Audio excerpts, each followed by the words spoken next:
Welcome to our Weekday Reflection. You are joining us in the middle of a series where we're focusing on some of the firsts of our denomination, the United Church of Christ. These are both celebrations but also opportunities to remember and reflect on the continuing journey that we are still on for justice and inclusion. Today I want to draw attention to the UCC's move to accept and celebrate marriage equality. In 2005, the General Synod passed a resolution noting that the Bible affirms and celebrates human expressions of love and partnership,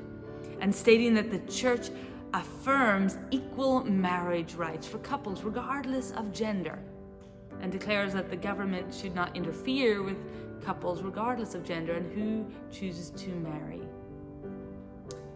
It further urged that congregations and individuals of the United Church of Christ to prayerfully consider and support local, state, and national legislation to grant equal marriage rights to couples, regardless of gender, and to work against legislation, including constitutional amendments which denied civil marriage rights to couples based on gender.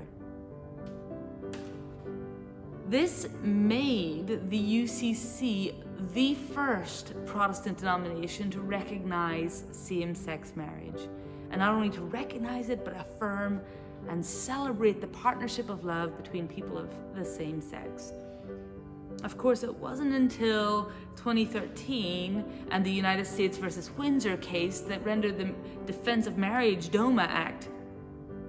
which defined marriage as a union between one man and one woman as a husband and wife, as unconstitutional under the guarantee of equal protection, and opening the way eventually of same-sex marriage being recognized nationwide 2 years from that point in the Obergefell and Hodges decision. I remember in 2015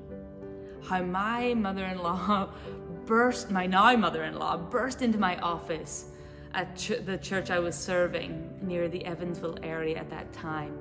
with this groundbreaking news that myself and my then partner,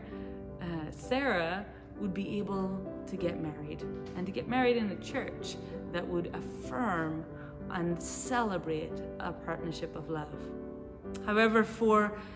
Christian LGBTQ people and those who wish to have their wedding ceremonies in places of worship and officiated by clergy and blessed by their communities of faith that have nurtured and encouraged them, the UCC Marriage Equality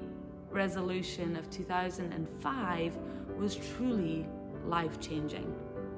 Yet as we reflect on the progress that some congregations have made in celebrating and affirming the commitments and loving covenant of same-sex couples, we hope for more and more and more and more congregations to recognize the fuller expanse of God's invitation and inclusion.